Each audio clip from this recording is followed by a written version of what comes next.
اعوذ باللہ من الشیطان الرجیم، بسم اللہ الرحمن الرحیم۔ ہمارا قرآن کی تفسیر کا سبق نمبر ہے 28 اور ہم سورہ النساء کی آیت نمبر 29 پر پہنچے ہوئے، آیت نمبر 29 سے 31 تک۔ اعوذ باللہ من الشیطان الرجیم، بسم اللہ الرحمن الرحیم۔ یا ایہا الذین آمنوا لا تأکلوا اموالکم بینکم بالباطل الا ان تکون تجارۃ عن تراض منکم ولا تقتلوا انفسکم ان اللہ کان بکم رحیما۔ اس کا ترجمہ ہے، اے ایمان والو، اپنے آپس کے مال ناجائز طریقے سے مت کھاؤ مگر یہ کہ تمہاری آپس کی رضامندی سے ہو خرید و فروخت، اور اپنے آپ کو قتل نہ کرو، یقیناً اللہ تعالیٰ تم پر نہایت مہربان ہے۔ تو یہ آج کی آیت کا پیچھے سے کیا تعلق ہے؟ پیچھے سے ہم سورہ نساء میں شروع سے ہم دیکھ رہے ہیں کہ اللہ سبحانہ تعالیٰ نے بہت سے معاشرتی اور اصلاحی احکامات نازل فرمائے، اور معاشرے کے کمزور طبقے کی حقوق کی حفاظت کے لیے جو بھی پرانی جہالت کے طریقے تھے، جس میں کسی کے حقوق کی کوئی تحفظ نہیں تھا، کمزوروں کے حقوق کا تحفظ کرنے والا کوئی نہیں تھا، تو اس کی وجہ سے جو رسم و رواج اور جو طریقے چل رہے تھے، تو اللہ سبحانہ تعالیٰ نے ان کو ختم کرنے کے لیے بہت سے قوانین بتائے سورہ النساء میں، جیسے کہ ہم جان چکے ہیں، یتیموں کے، بیواؤں کے، کمزوروں کے، غلاموں کے حقوق بیان کیے گئے، وراثت کا قانون بیان کیا گیا۔ یہ ساری چیزیں مسلسل جو آ رہی ہیں وہ ساری کی ساری اسی پرپس سے ہے کہ معاشرے میں ایک بیلنس رہے حقوق اور فرائض کے معاملے میں۔ اور اللہ سبحانہ تعالیٰ نے جب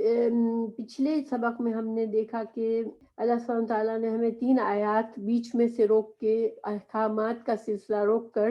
انسانوں کو سمجھانے کے لیے 3 آیات ایک طرح سے نازل فرمائی، جس میں اللہ نے فرمایا کہ یہ جو بھی احکامات آ رہے ہیں وہ اس لیے ہے کہ اللہ سبحانہ تعالیٰ تمہارے لیے تم پر رحم کرنا چاہ رہا ہے، اللہ سبحانہ تعالیٰ تم کو اچھے طریقے بتانا چاہ رہا ہے جن پر چل کر پچھلے لوگ کامیاب ہوئے، کیونکہ گویا یہ اللہ سبحانہ تعالیٰ کا طریقہ ہے کہ وعظ و نصیحت بھی ساتھ ساتھ چلتی ہے۔ احکامات آتے ہیں، پھر کچھ وعظ و نصیحت ہوتی ہے، پھر کچھ احکامات آتے ہیں، پھر وعظ و نصیحت ہوتی ہے،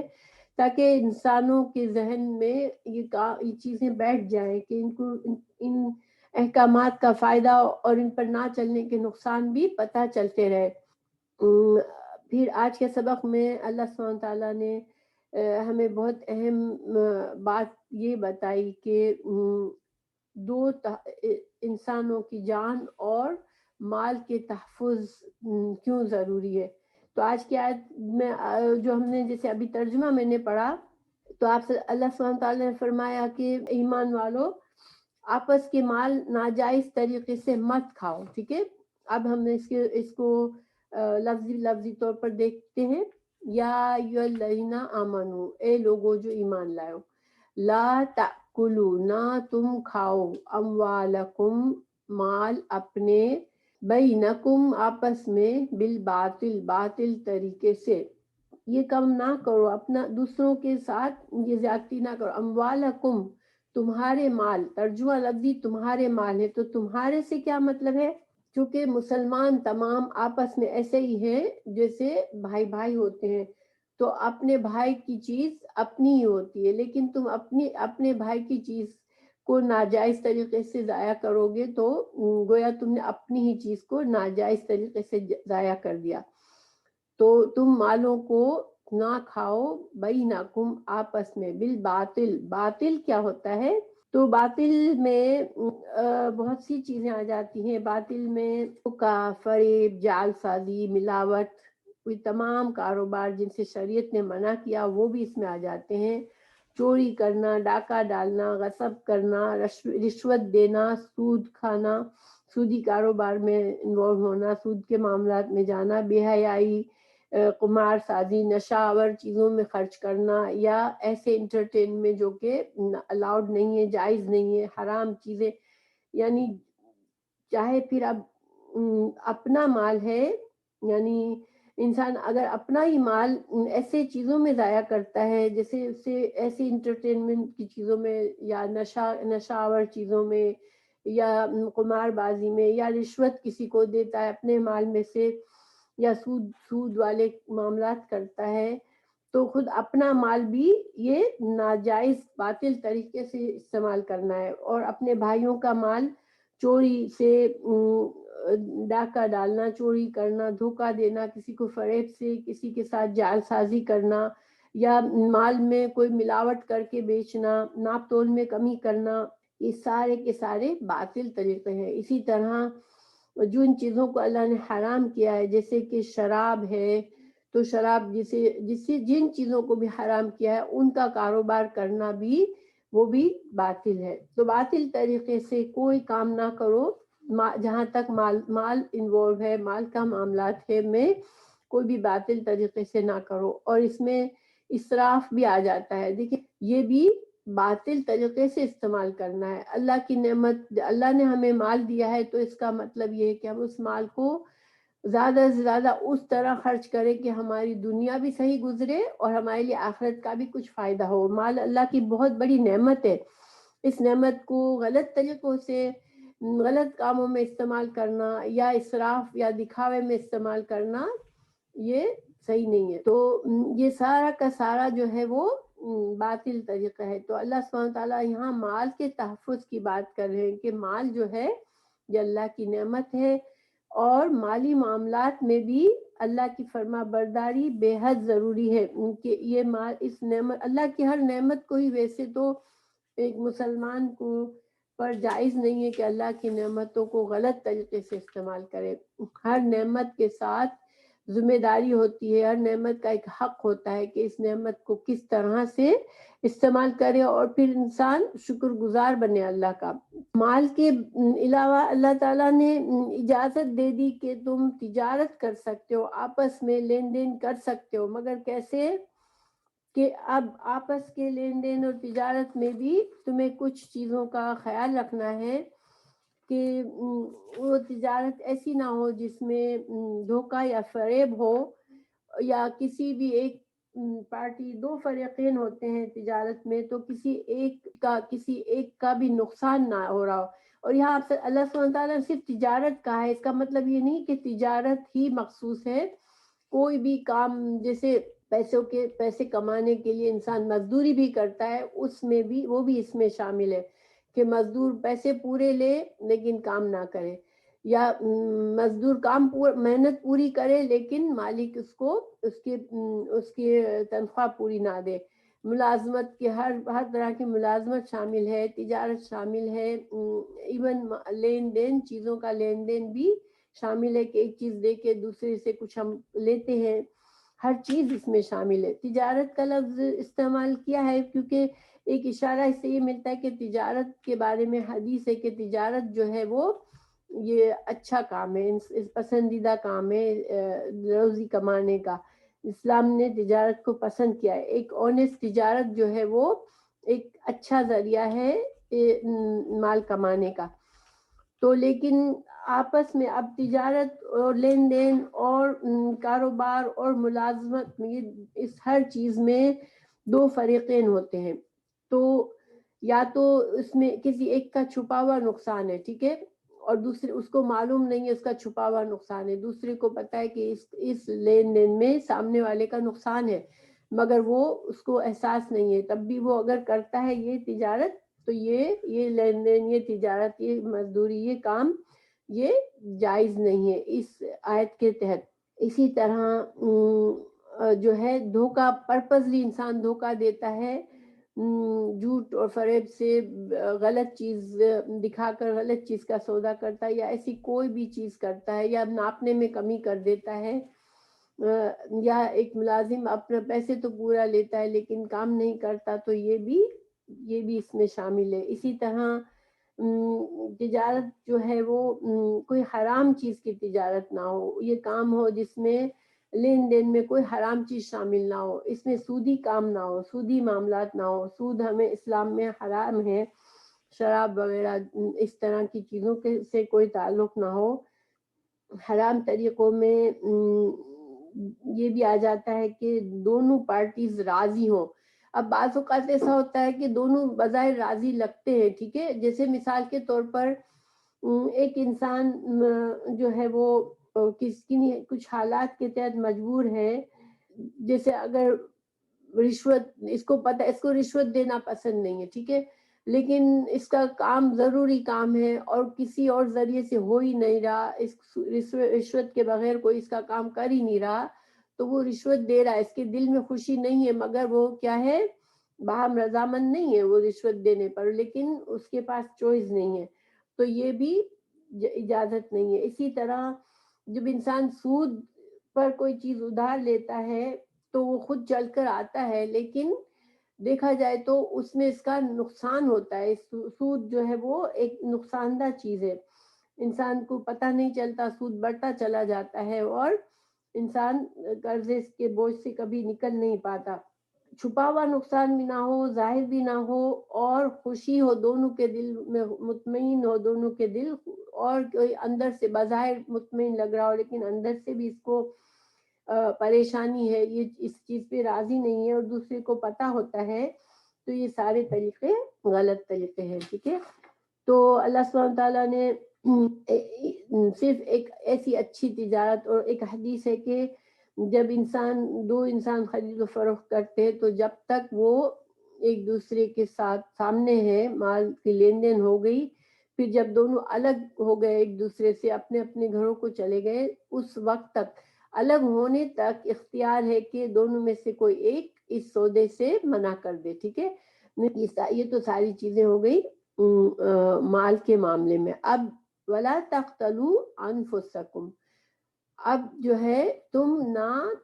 نہ قتل کرو اپنے نفسوں کو. ٹھیک ہے، اب دوسرا حکم کہ نفس کو قتل کرنا، نفسکم، اپنے نفس، یہاں بھی سیم طریقہ کہنے کا ہے، جس طرح اموالکم کہا اسی طرح انفسکم کہا. تو یہ بھی یہاں پر بھی کم سے کیا مطلب ہے، تم اپنے آپ کو نہ مارو، تو اپنے آپ کو نہ مارو تو کچھ نے یہ بھی کہا کہ خودکشی مطلب ہے، لیکن خودکشی یہاں پر بظاہر خودکشی جو ہے وہ آ سکتا ہے، دور کا مطلب ہے. قریب کا مطلب انفسکم سے کیا ہے، تم کسی مسلمان جان کو نہ مارو. ویسے تو ناک قتل کسی کافر کا بھی منع ہے اسلام میں، ٹھیک ہے، کسی کا بھی ناجائز قتل کسی انسان کا بھی منع ہے، لیکن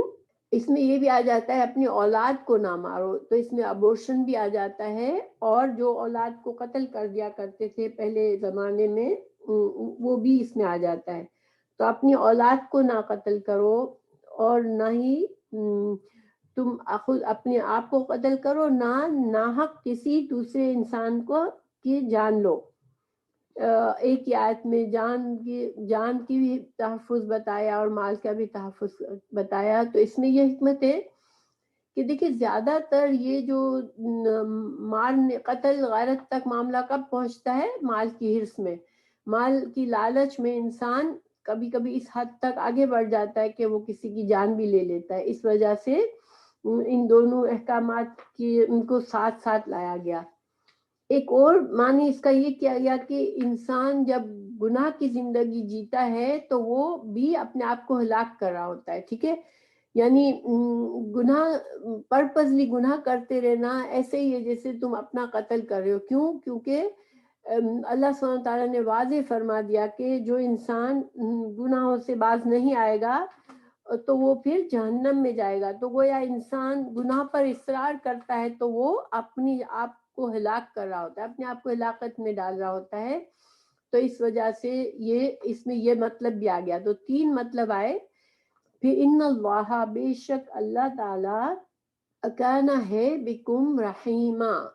بے شک اللہ تعالیٰ تم پر رحم فرمانے والا ہے. اب اس آیت میں اس ٹکڑے کا کیا تعلق ہے، تو دیکھیں اس میں دو معنی ہے اس کے. نمبر 1 معنی یہ ہے کہ اللہ سبحانہ تعالیٰ یہ جو تمہیں باتیں سمجھا رہا ہے، یہ تمہیں احکامات دے رہا ہے، تو یہ اللہ سبحانہ تعالیٰ کی رحمت ہے، اللہ تم پر رحیم ہے اللہ تم بندوں کے ساتھ رحمت کا معاملہ کرتا ہے، اسی وجہ سے اللہ تم کو آپس میں بھی ایک دوسرے کو رحمت کے ساتھ جیسے رحماں بن کر رہو، تم ایک دوسرے پر بھی رحم کرو. تو کسی کے ساتھ اگر تم مالی یا جانی زیادتی کرتے ہو تو یہ رحم کے خلاف ہے. اس لیے اللہ تعالیٰ تمہیں سمجھا رہا ہے کہ دیکھو اللہ بھی تم پر رحیم اور رؤوف رحیم ہے، اور تم آپس میں بندوں کو بھی اللہ یہی سکھاتا ہے، یہی چاہتا ہے کہ تم بھی آپس میں ایک دوسرے پاس کے ساتھ رحم کا معاملہ کرو. تو یہ ایک تو یہ بات ہے، ٹھیک ہے، کہ اللہ رحیم ہے کیونکہ اللہ نے تمہیں یہ سکھا رہا ہے، اللہ تمہیں کہ دیکھو اللہ نے تم پر رحمت کی، اور تم بھی اللہ تم سے بھی یہی پسند کرتا ہے کہ تم دوسروں پر رحم کرو. اور دوسرا اس کا مطلب یہ نکالا گیا کہ جو اگلی آیت ہے اس میں اللہ تعالیٰ نے ان لوگوں کے لیے وعید بتائی ہے جو کہ ظلم اور زیادتی کرتے ہیں، اللہ کے احکامات کو نہ مانتے ہوئے لوگوں کے ساتھ بھی ظلم و زیادتی کرتے ہیں. تو پھر اللہ کی رحمت ہے کہ اللہ ایسے لوگوں کو سزا دے گا، ٹھیک ہے. یعنی کہ اللہ کا سزا دینا نافرمانوں کو یہ بھی اللہ کی رحمت ہے، کیونکہ اللہ عدل نہ کرے اگر اور ایسے ظالموں کو سزا نہ دے جو دوسروں پر ظلم کرتے رہتے ہیں تو پھر یہ عدل کے خلاف ہے. تو اللہ سبحانہ تعالیٰ کا یہاں رحیم ہونا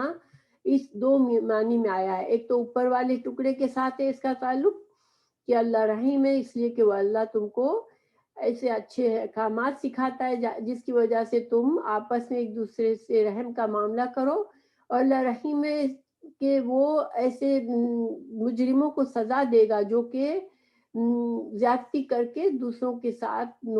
دوسروں کا نقصان کرتے ہیں. تو ہم اگلی آیت پڑھتے ہیں.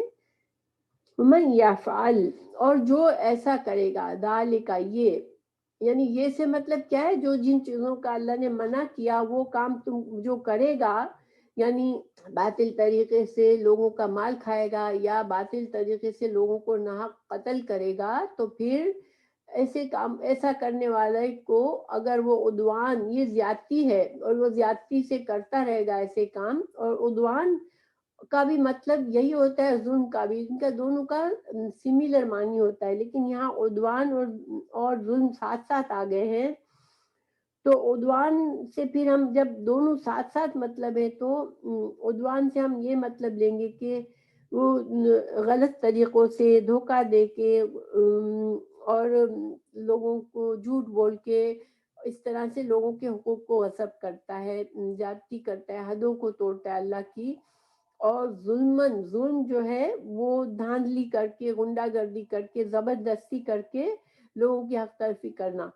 تو یہاں پر یہ دونوں لفظ ہے کہ جس نے یہ کیا، یہ کام کیا، فسوفا، تو ان قریب، نسلیہی، ہم اس کو داخل کریں گے، نارن، نار، آگ میں. اچھا، ان نار جہنم ہے یہاں پر، مطلب کہ ہم ان کو جہنم میں داخل کریں گے. تو ان نار ہونا چاہیے تھا، اس کے بجائے نارن کہا. تو یہاں پر عربی زبان کے قاعدے کے تحت جہاں پر ان نار جرفہ آنا چاہیے، ال کے ساتھ آنا چاہیے خاص، کیونکہ آگ جہنم کی آگ ایک ہی ہے، خاص ہے، لیکن اس کو اگر نکرہ سے، یعنی کہ نکرہ ہوتا ہے عام چیز جس کی کوئی پہچان خاص نہیں ہوتی، کوئی بھی آگ، ٹھیک ہے، تو نکرہ سے اس کو بتایا جائے تو اس میں مبالغہ آ جاتا ہے، یعنی کہ سخت بھڑکتی ہوئی آگ، ٹھیک ہے، یعنی سختی کو اظہار کرنے کے لیے کہ اس سخت آگ میں اللہ ان کو داخل کرے گا. آیات جو ہے وہ آپ نے دیکھا کہ شروع کہاں سے ہوئی تھی، یا ایھا الذین آمنوا سے بات ہوئی تھی شروع، تو مسلمانوں سے بات ہو رہی ہے، لیکن جہنم کی دھمکی مسلمانوں کو دی جا رہی ہے، سخت آگ کی دھمکی مسلمانوں کو دی جا رہی ہے جو کہ عدوان اور ظلم کرتے ہیں دنیا میں، لوگوں کا مال باطل طریقے سے کھاتے ہیں، اپنا مال باطل طریقے سے استعمال کرتے ہیں، جس کی میں نے مثالیں دے دی آپ کو، یا ظلم، یا لوگوں کی جان لے لیتے ہیں، یا اپنی اولاد کو قتل کرتے ہیں، یا اپنی جان لے لیتے ہیں، یا اپنے آپ کو اتنے گناہوں میں ڈال کر اپنی جان پر ظلم کرتے ہیں. تو یہ سارے جو کام کرے گا اللہ تعالیٰ نے بتا دیا اس کے بعد بھی، تو پھر وہ سخت آگ میں جائے گا. وَكَانَ ذَلِكَ، اور یہ بات یعنی یہ آگ میں ڈالنا اللہ اللہ پر یسیرن بہت آسان ہے. اب اللہ سبحانہ تعالیٰ یہ کیوں بتا رہے ہیں کہ لوگوں کو آگ میں ڈالنا، ایسے لوگوں کو آگ میں ڈالنا اللہ کے لیے بہت آسان ہے. تو اس کا کیا مفہوم ہے؟ دیکھیے انسان جب مسلمان ہوتا ہے تو ایک مسلمان کو یہ غلط فہمی ہو جاتی ہے کہ میں مسلمان ہوں تو میں تو جنت میں جاؤں گا. جس طرح سے یہودیوں کو یہ غلط فہمی تھی کہ لن تمسن النار الا ایاما معدودہ، ہم کو تو پہلی تو بات یہ کہ اللہ آگ میں ڈالے گا نہیں، ہم دنیا میں کچھ بھی کر لیں کیونکہ ہم اس کے پسندیدہ بندے ہیں، ہم اس کے انبیاء کی اولاد سے ہیں. دوسری بات یہ کہ اگر ڈالے گا بھی تو صرف چند دن ڈال کے پھر جنت میں ڈال دے گا. اور چونکہ مسلمان بھی اسی طرح سوچتے ہیں آج کہ بس ہم مسلمان ہیں تو ہمیں جہنم سے ڈر لگتا ہی نہیں ہے. بالکل ہم سمجھتے ہیں اللہ رحیم ہے، اللہ تعالیٰ ہمیں معاف کرنے والا ہے. ہم دیکھیے اللہ رحیم بھی ہے، اللہ معاف کرنے والا بھی ہے، لیکن اگر کوئی ڈٹائی سے اللہ کی نافرمانی کرتا ہے، چاہے وہ سمجھتا ہے میں چھوٹے چھوٹے گناہ کرتی ہوں نا، یا میں چھوٹے چھوٹے گناہ کے کام کرتا ہوں تو اللہ تو مجھے معاف کر دے گا، میں تو مسلمان ہوں، تو یہ سوچ اچھی نہیں ہوتی ہے. کیونکہ یہ فیصلہ اللہ کے ہاتھ میں، اللہ تعالیٰ کو کی نافرمانی کوئی ڈٹائی کے ساتھ کرے، اب اللہ تعالیٰ اس کو اپنی رحمت سے معاف کرے یا نہ کرے ہم یہ نہیں سوچ سکتے. اور ہماری زندگی تو بس ایک بار کی ہے، ہمیں یہ نہیں کہا گیا کہ ہم ایسی لاپرواہی کریں اس معاملے میں. تو اللہ تعالیٰ فرما رہے ہیں کہ اس کو ہم آگ میں ڈال دیں گے. اور یہ بات ہمارے لیے آسان ہے، تم یہ مت سمجھو کہ اللہ تمہیں ڈھیل دے رہا ہے، اللہ تعالیٰ تمہیں پکڑ نہیں رہا ہے، یا تم مسلمان ہو تو تم بچ جاؤ گے. نہیں، اللہ تعالیٰ رحیم تو ہے مگر اللہ کا عدل بھی ہے. اور یہ اللہ کا عدل اور انصاف کا تقاضا ہے کہ جو لوگ دوسروں پر کے مال اور جان میں اپنا تصرف کرتے ہیں اور ظلم و زیادتی کرتے ہیں تو اللہ ان کو نہیں پھر چھوڑے گا، اللہ ان کو آسانی سے جہنم میں ڈال دے گا. اللہ ان کے بارے میں یہ تردد میں نہیں پڑے گا کہ میں اپنی رحمت سے ان کو بخش دوں، میں تو کسی کو ظلم کرنا، میں کسی کو سزا دینا پسند نہیں کرتا ہوں. نہیں، اللہ جب بندہ پرپزلی ڈٹائی کے ساتھ ایسے ظلم اور زیادتی کے کام کرے گا تو اس کے ساتھ اس کو جہنم میں ڈالنا اللہ کے لیے بہت آسان ہے. اللہ تعالیٰ پھر آگے ان اگر تجتنبو، اب اللہ تعالیٰ پھر سمجھا رہے ہیں. دیکھیے ایک حکم آتا ہے پھر سمجھاتے ہیں، ایک حکم اس لیے کہ یہ بہت ہی اہم احکامات ہے. اللہ تعالیٰ پھر سمجھا رہا ہے بندوں کو، اگر تجتنبو تم کوشش کر کے بچ جاؤ. تجتنبو میں اجتناب کرنا یہ محنت سے ہوتا ہے. ٹھیک ہے، انسان ایک تو بے خیالی میں بچ جاتا ہے کسی خطرے سے، نہیں، تجتنبو کوشش سے، جد و جہد سے تم اگر بچ جاؤ کبائر بڑے گناہوں سے. کبائر جو ہے وہ بڑے گناہوں کا مطلب ہے یہاں پر ما تنہونا، جن سے تم روکے جاتے ہو، جن سے شریعت تمہیں منع کر رہی ہے، تم ان بڑے برے کاموں سے بچ جاتے ہو، کوشش کرتے ہو، جد و جہد کرتے ہو، لیکن اپنے آپ پر کنٹرول رکھتے ہو اور ایسے گناہوں سے بچتے ہو. تو پھر کیا ہوگا؟ ما تنہونا عنہ، جن گناہوں سے اللہ نے منع کیا ہے، نکفر، تو ہم دور کر دیں گے، عنکم، تم سے، سیئاتکم، تمہاری برائیاں، تمہاری جو چھوٹی چھوٹی برائیاں. انسان جو ہے کوئی بھی کامل نہیں ہے، ہم سب خطاؤں کے پتلے ہیں اور ہم سے ہر وقت مسلسل خطا ہوتی رہتی ہے، مسلسل ہم سے نافرمانی کے کام ہو جاتے ہیں، ہمیں بہت سوچنا بھی نہیں پڑتا اور ہم سے گناہ ہو جاتے ہیں. تو ایسے گناہ جو تم عادتاً کر بیٹھے، تم سوچے سمجھے بغیر کر بیٹھے، چھوٹے چھوٹے گناہ کر بیٹھے، تو اللہ سبحانہ تعالیٰ وہ تم سے دور کر دے گا ان چھوٹے گناہوں کو. وَنُدْخِلْكُمْ، اور تم کو داخل کرے گا، مدخلن، داخل کرنا. مدخلن کے دو معنی ہیں، ایک تو داخل کرنا یا ایک داخل کرنے کی جگہ. تو اللہ تم کو داخل کرے گا کریمن، عزت والی جگہ میں، تو جنت میں داخل ہوں گے. اور دوسرا جنت کی خوبی بھی ساتھ بتا دی کہ وہ عزت والی جگہ میں داخل ہوں گے. کبیرہ گناہ کے بارے میں کافی باتیں ہیں علماء نے اس پر کافی بحث کی ہے۔ پہلی بات، سب سے بڑی بات تو یہ کہ ہر گناہ، ہر نافرمانی اللہ کی کبیرہ ہی ہوتی ہے، ٹھیک ہے، کیونکہ انسان جو ہے اللہ کے بندوں سے کیا مطالبہ ہے اللہ کا کہ وہ اللہ کے بندے بن کے رہے، اور بندہ کبھی بھی، بندہ غلام ہوتا ہے، آقا کے کبھی بھی نافرمانی نہیں کرتا۔ تو کوئی چھوٹا یا بڑا جو بھی اللہ تعالیٰ کا حکم ہے اس کو نہ ماننا، خاص طور سے یعنی کہ پرپزلی نہ ماننا، چھوڑ دینا، مجھے نہیں کرنا، یہ کوئی بات نہیں، میں یہ نہیں کروں گا، تو یہ اٹ سیلف کبیرہ گناہ ہے۔ ایک مسلمان عاجز بندہ ہوتا ہے، وہ اللہ کا تقوی کرتا ہے، ڈرتا رہتا ہے کہ میں کوئی ایسا کام نہ کر بیٹھوں کہ جس سے اللہ مجھ سے ناراض ہو، بس یہ رویہ ہونا چاہیے۔ تو ایک تو نمبر 1 سب سے بڑی بات یہ، ٹھیک ہے۔ لیکن علماء نے کچھ اور بھی باتیں کہی ہیں کہ دیکھیں، جن کاموں پر، جن اعمال پر قرآن میں سخت وعید آ گئی ہو، ٹھیک ہے، اللہ تعالیٰ نے دھمکایا ہو، ڈرایا ہو، جن کاموں کے لیے وہ کبیرہ گناہ ہوتے ہیں، جیسے کہ مثال کے طور پر پیچھے اللہ نے ایک دھمکی دی نا، ایک حکم بتایا، پھر نام فرمانی کرنے والے کے لیے دھمکی دے دی کہ اس کو آگ میں ڈالا جائے گا۔ تو یہ کیا ہوا، اس قانون کے تحت اوپر کے جو چیزیں بتائی گئی 2 کام، وہ کیا ہے، کبیرہ گناہ ہے، ٹھیک ہے۔ اچھا، دوسرا، اللہ کی فرض کی ہوئی عبادات، نماز، 5 نمازیں، روزہ اور زکوٰۃ کی، اگر انسان نصاب کو پہنچتا ہے تو زکوٰۃ، اور حج کے لیے وہ اس کے اوپر اگر حج واجب ہے، یعنی کہ حج کی شرائط پر وہ پورا اترتا ہے تو پھر حج کرنا، یہ سارے ان چیزوں کو ترک کر دینا، یعنی ان کے بارے میں پرواہ نہ کر دینا، ان کو چھوڑ دینا۔ نماز نہیں پڑھ رہے ہیں، کوئی وجہ نہیں ہے، نماز نہیں پڑھ رہے ہیں، بس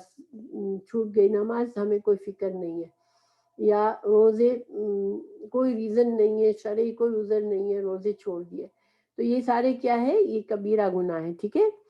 اللہ کے کسی بھی فرض کی ہوئی عبادت کو چھوڑنا کبیرہ گناہ ہے۔ پھر تیسرے، ہر وہ کام جس کو حرام کیا گیا قرآن کے روح سے یا حدیث میں رسول اللہ صلی اللہ علیہ وسلم نے حرام بتایا، ان سب کو حرام سمجھنا، ان کا پھر ان کو اپنے اوپر حلال نہ کر لینا کہ ہاں کوئی بات نہیں۔ جیسے اگر انسان شراب پیتا ہے اور وہ اس کو کوئی اس کے اوپر غور نہیں کرتا تو وہ کیا ہے، وہ مسلسل حرام کام کر رہا ہے، تو یہ کبیرہ گناہ ہے۔ پھر صغیرہ گناہوں پر اصرار اور ہمیشگی کرنا، صحیح معنوں میں تو کوئی گناہ چھوٹا نہیں ہوتا، اللہ کی نافرمانی کا کوئی کام بھی چھوٹا نہیں ہوتا، ایسے چھوٹے چھوٹے کام کرتے رہنا، چھوٹا سمجھ کر گناہوں کو کرنا، اور پھر اس کے بارے میں کوئی فکر نہ کرنا، اس پر جمے رہنا، ہمیشہ رہنا، یہ کیا ہے، یہ کبیرہ گناہ ہے۔ کہ انسان اتنا بے حس ہے کہ اس کے اندر تقوی کی اتنی کمی ہے کہ اس کو ڈر نہیں لگتا، وہ مسلسل نافرمانی کر رہا ہے، لیکن وہ اس کو کوئی زیادہ غور بھی نہیں کرتا، اس کے اوپر سوچتا بھی نہیں ہے۔ کبیرہ گناہوں کی کچھ مثالیں ہیں، شرک کرنا، والدین کے ساتھ برا سلوک کرنا، جھوٹ بولنا، غیبت کرنا، چغلی کرنا، الزام تراشی کرنا، یہ سارے کیا ہے، یہ کبیرہ گناہ ہے۔ اور جھوٹ کتنی آسانی سے بولا جاتا ہے، غیبت کتنی آسانی سے ہو جاتی ہے، چغلی کتنی آسانی سے ہو جاتی ہے، والدین کے ساتھ بہت سے لوگ زیادتی کر بیٹھتے ہیں، ان کو سوچتے بھی نہیں ہے اس کے اوپر، خود جوان ہوئے تو اب والدین کی ہر بات ان کو بری لگتی ہے اور والدین کو بیوقوف سمجھتے ہیں، والدین کی کسی حکم کی فرما برداری نہیں کرتے، یہ سارے کیا ہے، یہ کبیرہ گناہ ہے۔ پھر الزام لگانا کسی کے اوپر، یہ بھی ہم کتنی جلدی دوسروں کی بات کر لیتے ہیں نا، جیسے ہمیں کہیں سے اڑتی خبر آئی کسی کے بارے میں کہ فلاں نے یہ کر لیا یا فلاں نے وہ کیا، اب ہم بیٹھ کے سب تبصرے کر رہے ہوتے ہیں اور ہم سمجھتے ہیں ہمارا حق ہے کہ اب ہم اس کی باتیں کریں،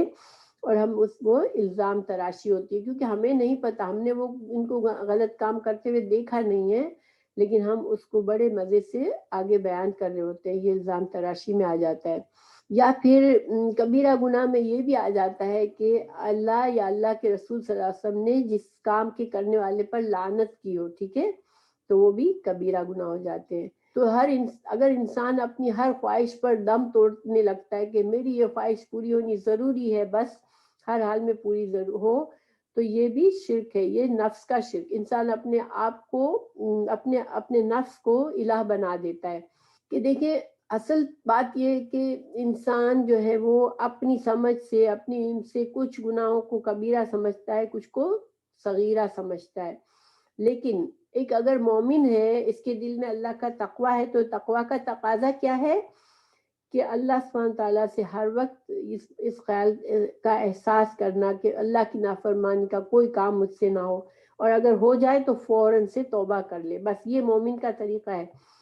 غلطی سے اگر گناہ ہو گیا تو فوراً سے اللہ کی طرف پلٹ جائے، کیونکہ